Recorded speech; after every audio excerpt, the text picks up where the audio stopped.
মহান রব্বুল আলামিনের দরবারে রব্বুল আলামিন সম্মানিত মেহমানরা, বিশেষ করে আমাদের বাংলাদেশ জামাত ইসলামের আমির সহ অন্য নেতৃবৃন্দ, আজকে তাদের বরিশালে সমাবেশ, সেই সুবাদে তারা আলহামদুলিল্লাহ চরমনাইতে আসছেন। আল্লাহ শুকরিয়া। আজকে আমরা মেহমানদেরকে পেয়ে অত্যন্ত খুশি যে আল্লাহ রাব্বুল আলামিন যেন আমাদেরকে ইসলামের পক্ষে, দেশের পক্ষে, মানবতার পক্ষে আল্লাহ যেন আমাদেরকে ভালো কাজ করার তৌফিক দান করে।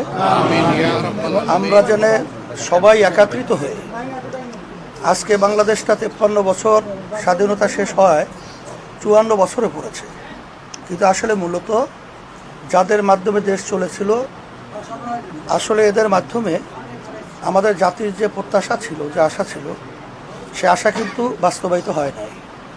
তা আমরা যেন সবাই পরামর্শ ভিত্তিক এই দেশটা যেন সুন্দরভাবে এবং ইসলামের পক্ষে, মানবতার পক্ষে কাজ করতে পারি, এই তৌফিক যেন আল্লাহ আমাদেরকে দান করে, এটা বিশেষ করে সকলে দোয়া করবেন এবং আমরাও দোয়া চাই। সবাইকে সামনে রেখেই আমরা বলতে চাই যে আমরা শুধু আল্লাহর জন্য পরস্পরকে ভালোবাসি। আমাদের এই ভালোবাসা আল্লাহ যেন কবুল করেন। আমাদের দেশে সঠিক কতজন মানুষ আছে এর হিসাব যেগুলো ভিন্ন ভিন্ন সময়ে দেওয়া হয়, একটার সাথে আর একটা মিলে না, কিন্তু আমরা ধারণা করি যে এই সংখ্যাটা 18 কোটির কম বেশি হবে। এই 18 কোটি বনি আদমের মধ্যে শতকরা 100 জনের মধ্যে 91 জন তারা নিজেকে মুসলমান হিসেবে পরিচয় দিয়ে স্বাচ্ছন্দ্য বোধ করেন, কিন্তু বাকি যারা আছেন 9% বা কিছু কম বেশি, তারাও এদেশের মানুষ, ভিন্ন ভিন্ন ধর্মের তারা অনুসারী। এবং আল্লাহ ভালো জানেন কিছু নাস্তিক যারা কোনো ধর্মের উপর কোনোভাবেই আল্লাহর উপর, সৃষ্টিকর্তার উপরে কোনো ঈমান রাখে না, সেই রকম লোকও থাকতে পারে।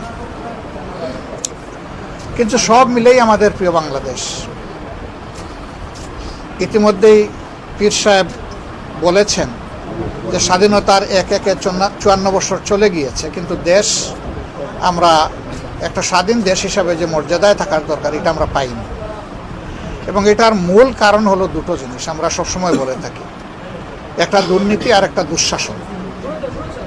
তো যেখানে আল্লাহ তাআলার দেওয়া বিধান থাকবে না, দুর্নীতি সেখানে অবশ্যম্ভাবী, দুঃশাসনও সেখানে দুর্নীতির হাত ধরে আসবেই। এই দুই যন্ত্রণা থেকে মুক্তি পাওয়ার একমাত্র পথ হচ্ছে আল্লাহর বিধান। সেই আল্লাহর বিধানের উপরে যারা আমরা বিশ্বাস করি, আমি বিশ্বাস করি যে 91% মানুষই বিশ্বাস করি। এখন নামাজের বিধান যে আল্লাহর জন্য আমরা মানি, সমাজের বিধানও সেই একই আল্লাহর জন্য মানতে হবে আমাদের, যদি আমরা নিজেকে ইমানদার মনে করি। কিন্তু নামাজে আল্লাহর বিধান মানলাম, সমাজে আবার আল্লাহর বিধান মানলাম না, তাহলে কিন্তু আল্লাহকে পরিপূর্ণভাবে মানা হলো না। এবং এই ক্ষেত্রে আল্লাহ তাআলার কঠিন হুঁশিয়ারিও আছে। আল্লাহ তাআলা বলেছেন যে তোমরা আমার বিধানের কিছু মানবা আর কিছু অস্বীকার করবা, এই এখতিয়ার তোমাদেরকে দেওয়া হয়নি। এরকম যারা করবে, দুনিয়ায় তারা অপমানিত, লাঞ্ছিত হবে, আর আখিরাতে তাদের জন্য কঠিন আযাব অপেক্ষমান থাকবে। তা আমরা মনে হচ্ছে যে সেই লাঞ্ছনার মধ্যেই আছি।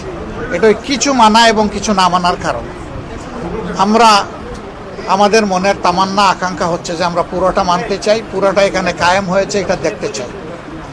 এই জন্য আমরা সারা দেশবাসীর সহযোগিতা চাই। প্রশ্ন আসতে পারে যারা অমুসলিম তাদের ক্ষেত্রে কি হবে?